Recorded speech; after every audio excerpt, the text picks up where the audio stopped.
Michael Ly. Hey Joe, What's up, my friend? How are you? what's going on? Just living the dream, man. How are you? It's good to see your face. Good to see yours too. How's this? It's always good to see your face. How's your Tuesday going post holiday? Um, it it it feels like it's the weekend already where I want it to be. Nice, nice. You know, when you miss Love Monday, it. you're like, Yeah, that's oh, right. did we get did this week does this week exist? Should we just skip it and go to the That's next right. weekend? Yeah, yeah. Called Mulligan on the whole week. Yeah. Well, you and I have been friends since 2017, man. Intuit Council days, 2017. Living the dream out in Mountain View. I think you had all of like two employees back then, and Yeah. it's just been awesome to see your journey as an entrepreneur, starting various things, our friendship blossoming over the years, and really excited to dive into this, man. I want it to blossom more. We'll have to edit that one out. Um, so I got two things that I think would be awesome for folks to hear. One is probably more of a serious background, just your family's history from Cambodia, and then on a lighter note, hopefully, is your childhood snack, and for us to talk through that. But I'd love to turn over you to share a bit about just your family history, background, and how that's affected your leadership today. Yeah, yeah. Thanks for asking, Joe. Yeah, it's something that is definitely very deeply rooted in. It's hard not to be when you have a family history that's uh, I guess deep and entrenched in trauma, but also it also shapes you growing up, and it shaped me. And so anybody who has had something like this in their family history, it's definitely very defining, and you'd have to be completely detached for it not to be, obviously. So my parents survived what is commonly known as the Killing Fields, and historically, and the Killing Fields it refers to a period of time in the second half of the 70s during the reign of the Khmer Rouge, which is a communist regime, and a dictator named Pol Pot, who took over Cambodia in the late 70s. And, long story short, you can go Google that history and look it up. You can go visit the country and see the impacts of that history on the country still. But my parents survived 4 years of genocide during that period. And so they actually didn't know each other during that period of time. They really didn't know each other because they met shortly after escaping Cambodia to the Thailand refugee camps, and met there through some mutual contacts they had. And so my mother was married at the time, and lost contact and connection with her first husband, and also lost a daughter who would have been my oldest sister Wow. to malaria, I believe, or malnutrition, to some sickness. And so she passed away before my mother ran on foot with my other sister, who's alive today. My other older sister ran on foot to Thailand Holy and made it smokes. across to the refugee camp. So, and the story kind of blurs after that. Most Cambodians you talk to don't talk a lot about that history, and if you grew up in a Cambodian home, you don't hear a lot about it. Just it's very traumatic, and like most Cambodian refugees, they spent the first few years after coming to the U.S.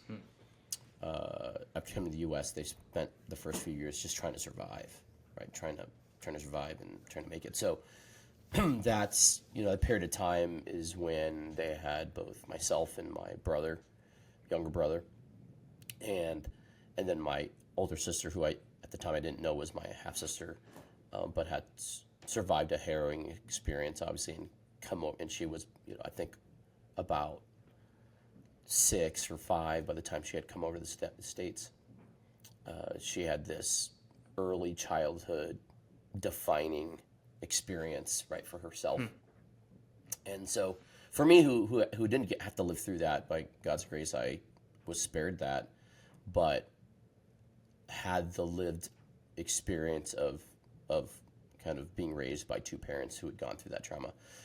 So it was definitely life defining and very, very serious for us. So, we were thankfully, my parents and all my relatives were thankfully brought over and heavily supported and helped by a American church here in Arizona.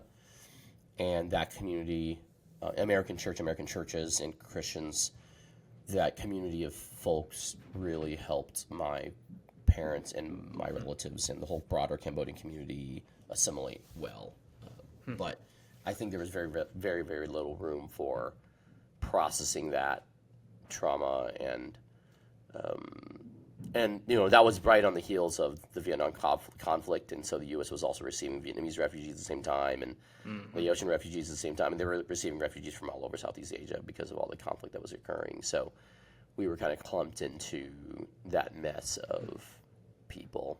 But yeah, so that was very very defining growing up, obviously, as you can imagine. Yeah, absolutely. Yeah.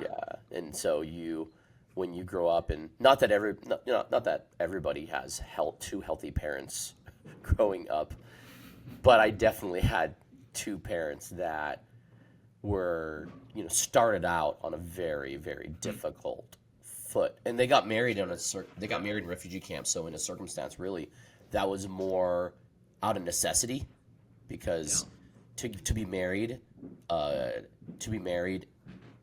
to have kids was a great chance that you would get selected in the refugee process, versus if you were a single woman with kids, you were not going to get selected.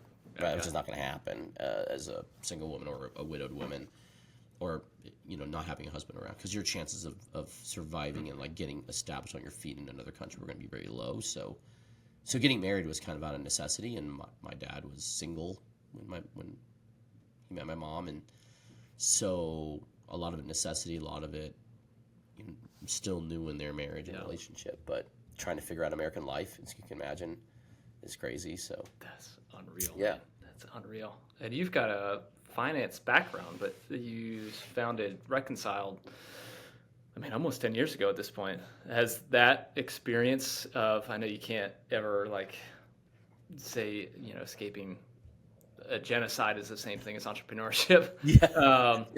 But you've, in some ways, you've gone through that in a way of starting your own business and going through all the ups and downs of that. Has that played into your background, or how your parents raised you to be, scrappy and build a life out of nothing, essentially?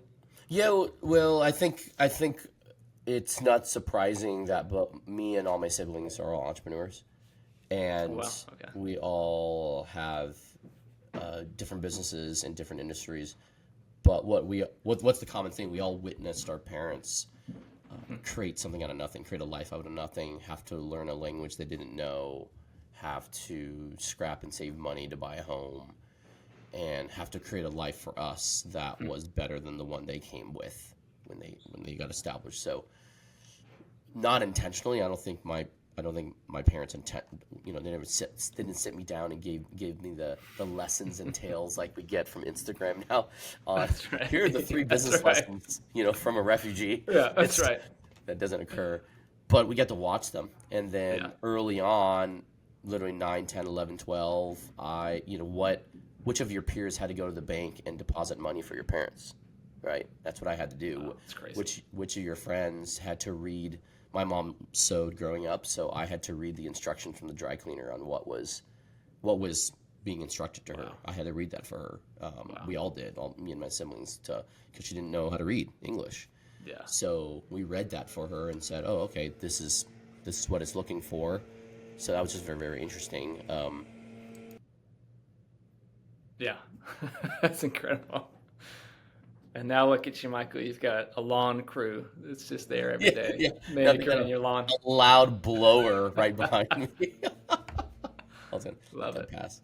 All right. Love it. So, yeah, the upbringing I had was just very different, and whether I knew it or not, and whether my parents knew it or not, it definitely prepared me for something difficult like entrepreneurship, because it allowed me to see what does it take to survive through very difficult periods of time, but also how do you create something out of nothing, and how do you access resources when you feel like you have limited amount of resources to access? Yeah, absolutely. Yeah, I remember talking to you, back in 2017 about starting up Reconciled and your ambition to have 10,000 business owners that your company serves. And I know Reconciled serves businesses all through the gambit of small mom and pops to larger enterprise companies. And it's just neat to see, your history coming from just your family background to starting a business to now helping businesses that are scrappy and fighting. And, it's neat that, across your life, like you've been in that world, and it seems like in a lot of ways you're giving back, you're passing down what your parents have given you. So that's just so cool. Yeah, I hope in some small way, I hope it's like that. I constantly am reminded of my family history, whether I indirectly or directly am thinking about it. It just happens to be there constantly, and then unless I forget, then I get a call from my mom, or I see her and I go, oh yeah, life's not that bad, So obviously I can't always live in comparing to those 4 to 6 years of survival that they had, and then refugee camp and getting over here, and then the early years of raising us. But that's not my lived experience. That's not my story, to have gone through. That's theirs.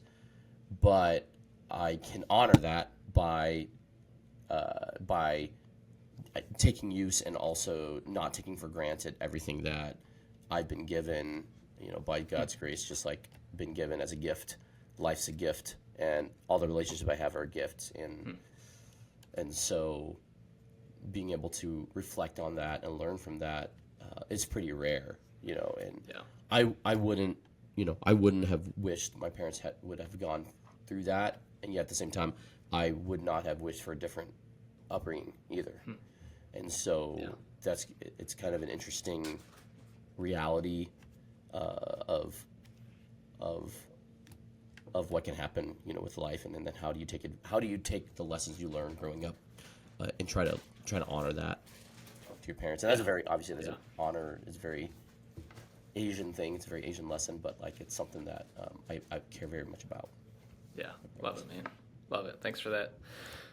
All right, we're going to take a little trip down memory lane. We'll see how this goes. So I asked Michael to share with me his favorite childhood snack and to share a bit about it. And I bought it too. So Michael's favorite is shrimp chips, which I have never heard of in my life. I bought the wrong kind. I brought the wasabi. Yeah, they didn't have this flavor growing up. And so I thought this flavor would actually be pretty bad, but actually is not too far off from the original flavor. It's just a hint of wasabi at the end, which is, depending on your palate, is pleasant or completely disgusting. So. All right, here we go. I've not had one yet. You haven't? Okay. I opened the bag for my children, who are 7, 5, and 3. So young kids. They wouldn't even take a bite.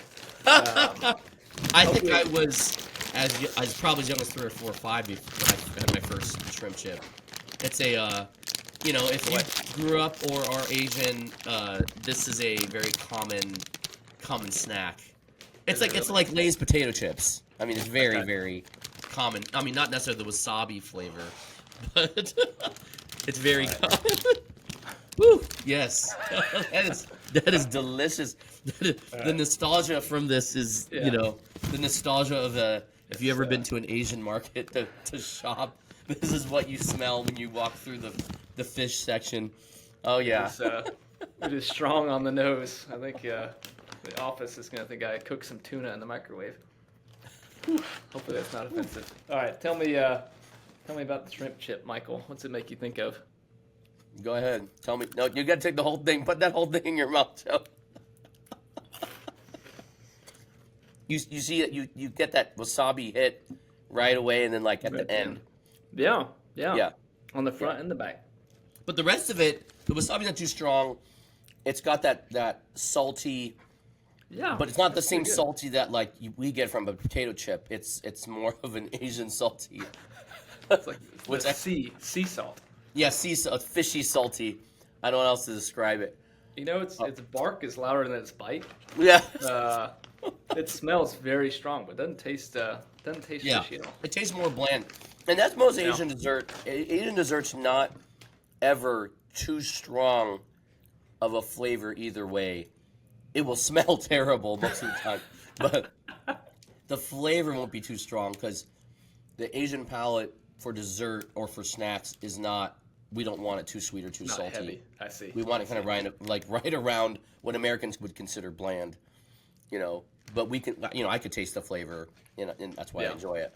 Yeah, Yeah. that's good. Is this an everyday snack for you, or is this like a special occasion treat? No, well, as I said before, we grew up pretty poor, so this was a treat. I'd probably have, something like this once a month. That be a treat once a month. That it'd be a much smaller bag. This is like the American size. It is huge. Yeah, it's like a Yeah, full this is bag. like the equivalent of a Costco size for Okay. a Chinese person.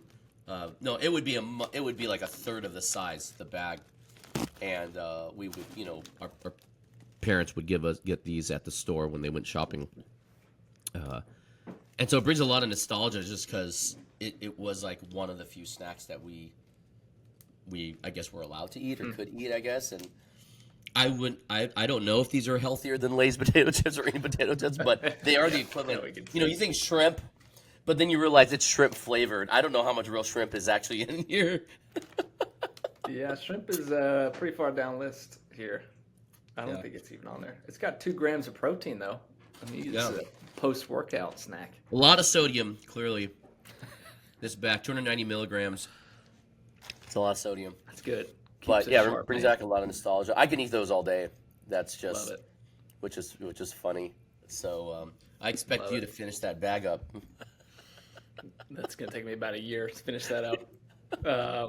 That's awesome, man. Thanks for taking me down memory lane there. Yeah. Love to hear. Like I've talked to you over the years, just various growth strategies where you're taking Reconciled. I think you've always been on the forefront of different strategies for marketing and sales, and the last few years you've gone down the M&A route with a couple of successful acquisitions. Just would love to hear advice you have for all of our millions of listeners, and what's next for you and Reconciled.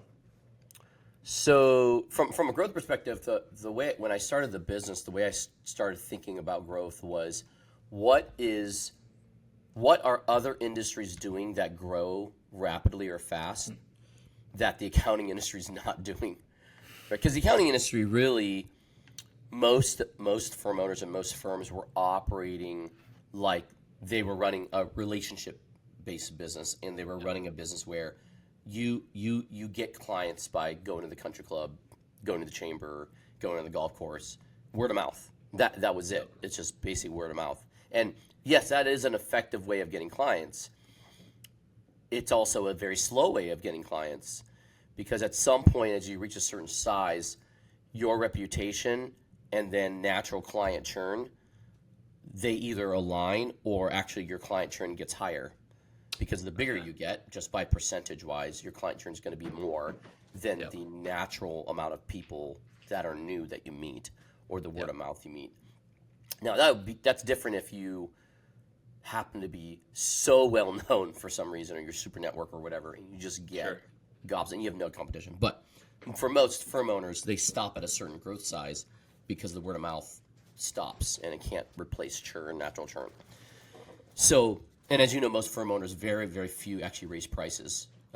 They don't have a regular rhythm of doing it, so they can't rely on price raising either as part of their annual contract. So how do you get increased revenue, increased client size? So I just kind of thought about what are other industries doing, and one of the things that I saw was that SaaS or software companies, they already were putting into practice things like outbound email, creating lead generation and creating funnels, And so I thought to myself, well, which of those do I feel more comfortable with and more do I think I could put into practice? Yep. And so I found myself kind of experimenting with both inbound and outbound, and landed really on outbound email strategy as a primary way in which I would grow. Now, did I still do word of mouth? Yes. Did I still, build relationships? Yes. As you know me, I'm like a super networker, and I'm very outgoing, and I meet a ton of people everywhere I go. I love talking to strangers, meeting people. So I did that, of course, and that already is probably a differentiator from most accountants. Is that I'm outgoing and extrovert, and I love people, right, more than numbers. Yeah. But on the other side, doing outbound email strategy and implementing that was super helpful because I knew very few, if not any, accountants that were doing outbound email at scale, like other industries were doing. So I learned about it and implemented that, and that was super helpful in our early stages of growth. Yeah, that's fantastic. Yeah, that's the lawnmowers going back in the background. I think I used to get emails from Reconciled to my clients back in the day, because I think Michael's email generation was like tens of thousands, if not hundreds of thousands of people got those emails. Well, those were more personal emails because I just wanted to take your conduct. Yeah, no, it was an indiscriminate. How bad is the mower? Can you hear? Is it pretty bad? It's not too bad. Yeah, we can keep going. Oh, okay. We're already eating shrimp chips, man. This is casual.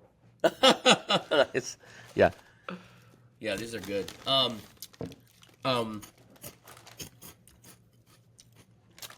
Yeah, so the email outbound, obviously the key with that is both messaging and volume, and also the right sequencing and the right ACP that you're targeting. And so you early on the firms you used to work for happen to have the same ICP as we did, which was very, very interesting. But no, I became very effective at it, and it was very helpful for us. Now, that doesn't mean it worked.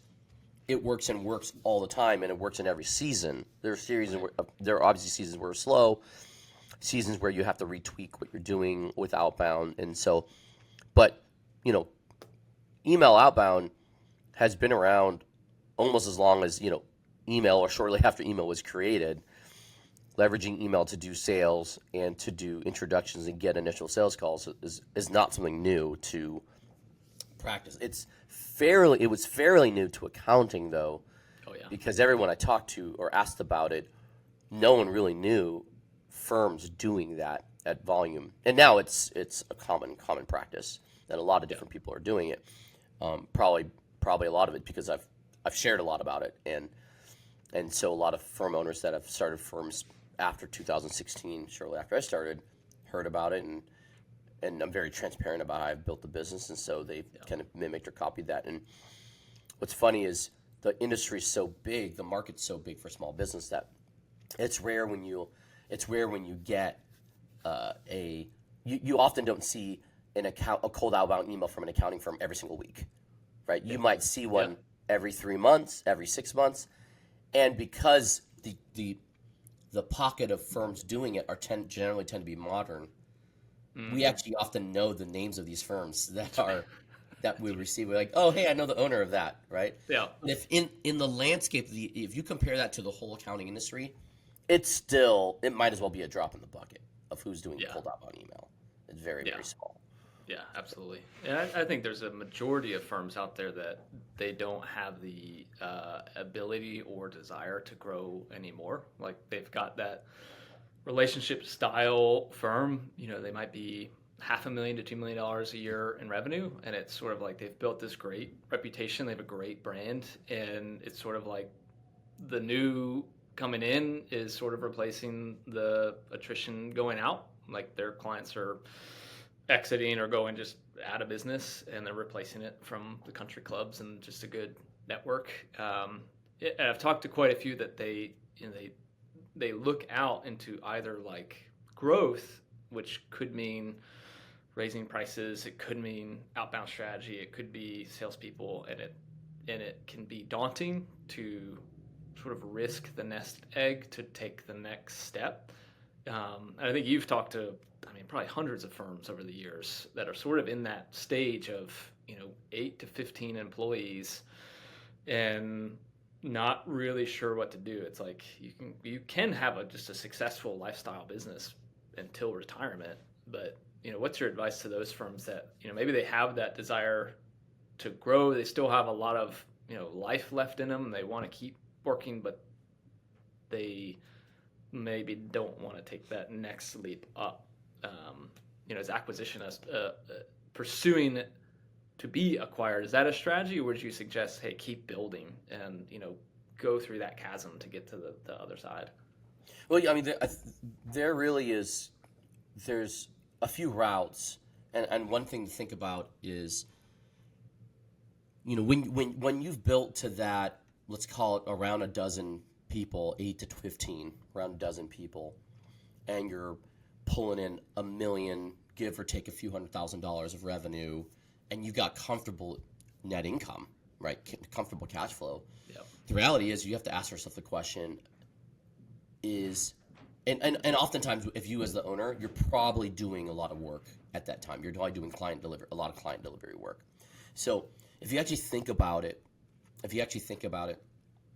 when you measure client delivery work at that period of time, most firm owners, if you took them out of the equation, the net income the net income their firm would be receiving would be wiped out, because what they're producing actually creates that net income, even at that size with those employees, which is very, very interesting when you think about it. And so, but again, it's a comfortable position. You've created some jobs. You've got a great team.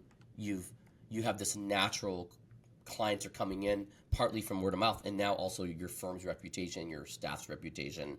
They're probably taking care of some load from you as well, but you're also still active and doing client delivery work. You can take the occasional vacation, whatever, right? That's most firms. And a lot of firms, it takes them 20 years to get there, 10, 20 years to get there. And I've bought some of those firms, right? So I get it. And so you have to ask yourself the question is, why would you want to grow? Why do you want to grow? Mm-hmm. Why do you want to grow? And a part of it is if you want to grow, there's a few ways to do it. One is if you want to grow, do you want to be doing client delivery work? And if most firm owners, if you ask them, they really enjoy client delivery work. They enjoy it a lot. And they can't see themselves getting out of client delivery work or serving clients themselves.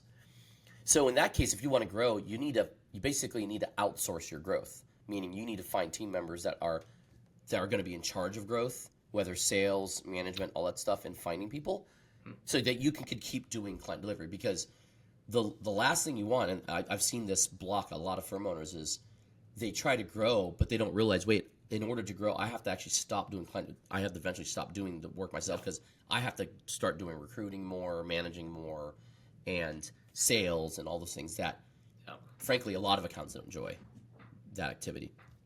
So that's one side.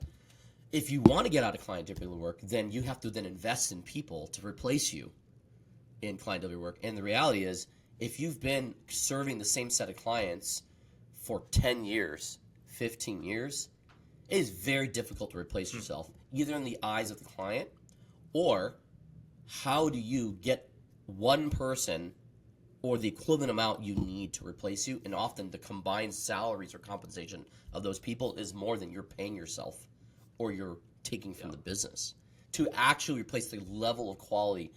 And guarantee you, most of the firms don't have anything written down, so they can't even delegate it yet, right? They've got to go through the process. They got to implement a system, which costs money, right? So implement a system like Carbon or any other of the workflow tools out there, then you're spending money to eventually replace yourself. So that's the other thing, is that it's an investment to find the people to grow.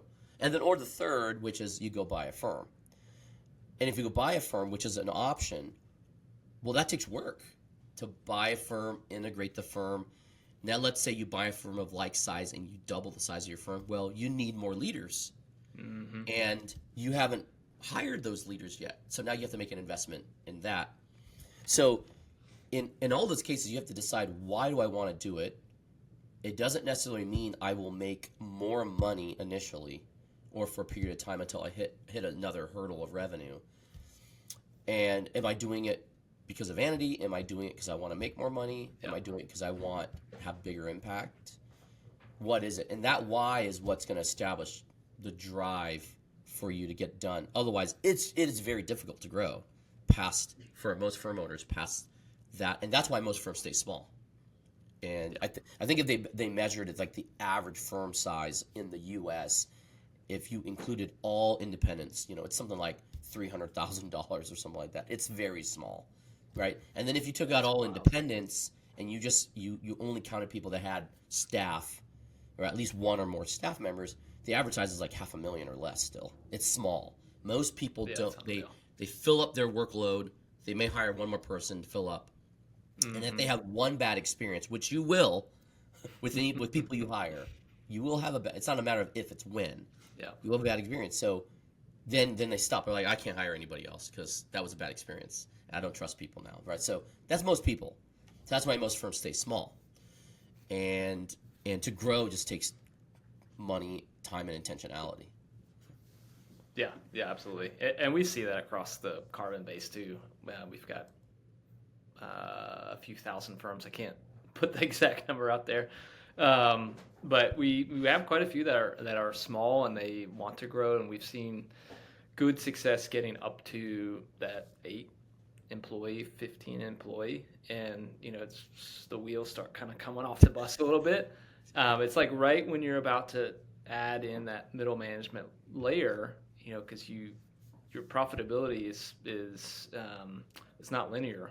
You start adding staff, you go from, wow, I make all the revenue and it's me, I'm the solopreneur, and then I get a part-timer and an admin and a full-timer and a staffer and a senior, and you sort of go through peaks and valleys of profitability and lifestyle. And at some point, depends on the kind of firm, obviously, but like we see between like 8 and 15 is like, I need to hire a big gun, a guy or gal that's going to come in as a COO type, and but then we sort of take a huge step back in profitability, and we've got to get to 20, 25 employees, and there's a huge chasm in the number of firms in the 1 employee to 15. I don't know the exact number. It's got to be 95% of firms are in that category, and then you take a break, and then you've got the rest, just the 5% in the 25 plus. So we've seen like acquisition, either like merging to just get there as an option, saying like, I've got the right team, I have the right clients, but I want to move into an established platform with a firm that's just doing it. I know I'm going to give my team the upward mobility I want them to have. My customers can have the services they desire. Like maybe we don't have HR, we don't have tax, we don't have CFO. Like I can just roll up. We've seen good success with that, but it's such a new territory. Like M&A in the accounting space is pretty new. We've seen like IT has gone through roll-ups in the last 10, 20 years. There's other industries that have gone through. I think you were one of the first into email marketing. I think you're one of the first into acquisitions. I mean, you made your first 5-6 years ago.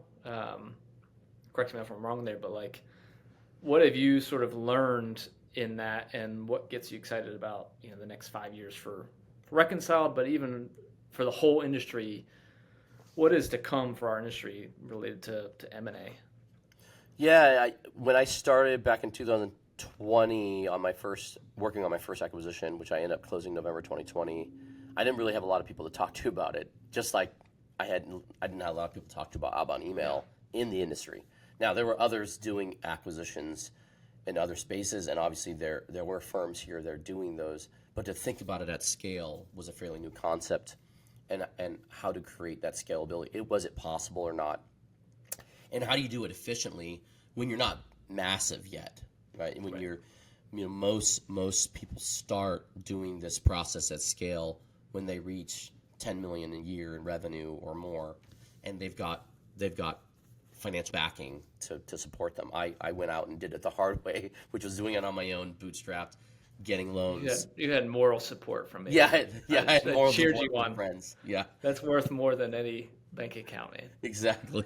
So, so I went out, and got as much advice as I could. But the exciting part of M&A is that it's a new challenge, right? And the puzzle piece of how do you get an industry that's mostly filled with firms that are very relationship based, run by mostly our parents' generation, right? The boomer generation, and is operating at a very traditional level. How do you get that merged into a firm that's run by the next generation, right? The generation that can be their kids, and a generation that thinks about business differently and wants to rapidly scale and is doing everything with the latest technology in our industry. And so how do you marry that? Because that is what's available for sale. What's available for sale is not the latest and greatest, most progressive firms. Right. It is the old traditional firms. And they come in a variety of sizes and types. So that was exciting to me. And then also you have a generation that's also aging and retiring, and literally as year goes by, dying. I mean, that's it. But it's having a huge impact on the industry. And so, the articles I've read about the industry recently is that 20 to 30%, at the same time, 20-30% of the accounting workforce left the industry during the pandemic, right? So 300,000, when you have like a little over a million plus accountants, whatever, firm owners, 300,000, losing that is a lot. Yeah. Right? Even if you had 3 million accountants, losing 300,000 is a lot. That's a huge part of the workforce. So they left. That group's gone from the industry, retired, died, whatever, left, and that has impact all the way downstream, from at the top CFO, CPA level, the highest in roles, all the way down to the basic bookkeeper, entry level controller, etc. That we hire. So that created a whole mess of opportunities and also challenges. So when you think about the industry, one is, yes, there's a ripe opportunity to go and consolidate and do firm consolidation.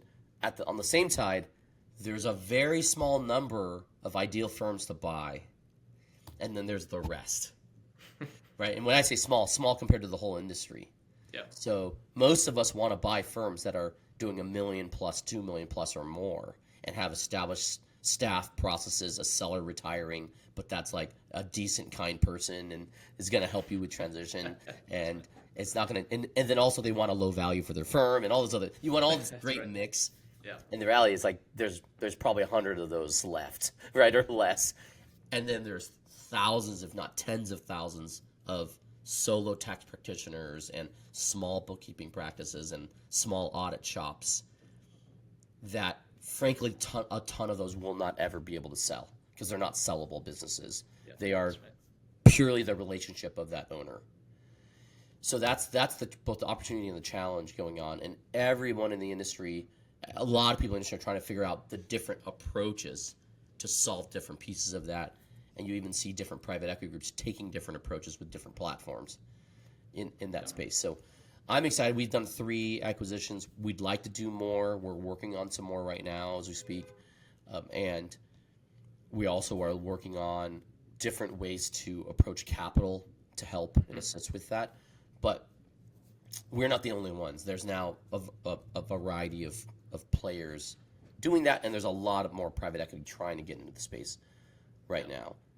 So it's a very, very exciting time, but it's also filled with challenges, right? Because it's at the end of the day, it's still people challenges, and every single part of the process is filled with people challenges. Yeah, absolutely. Yeah, I think you summarized the last 3 years of the industry in like 2 minutes. So yeah, that's awesome. I think like we're seeing that. Obviously, we're invested the last 10 years just into the accounting community, and we're seeing it, and we've seen firms acquire non-systematized firms, and it's hard. All the things you said, aging practitioners, old or non-existent processes. Clients are not used to technology, and so even if the practitioner and the staff leaves, if it's a systematized business, you can work with that. You can bring those clients into your systems, but if those clients are also used to dropping off the paperwork at the office in their shoebox and have a cup of coffee with the owner, like there's just no way to transition that into a progressive modern type firm. And so one of the things we are passionate about Carbon is we want to help all of those firms that have a desire to exit. They want to do right by these clients that they've gone to the funerals, they've gone to the weddings, they've gone to the baby showers of these clients. Like they want them to be taken care of. The families they represent with tax returns, or the businesses that they support with bookkeeping, they want them to outlive them. But from a buyer's perspective, there isn't anything to buy there. There's no asset. So we want to help educate. We want to help implement. I mean, we're biased, obviously, but we've seen the firms that are on Carbon. It establishes that discipline of process and documentation to where there's actually a viable asset to purchase. And it's challenging. I've led the implementation team for 4 years. It's challenging to, one, have software adopted by a team, and then to have those clients also adopt new technology. It's difficult. It's an uphill battle. There's a lot of firms that they'll see that challenge and they'll just say like, no, I'm just going to ride off into the sunset, and I just can't make that investment. And for some firms, that might be the true best decision to make.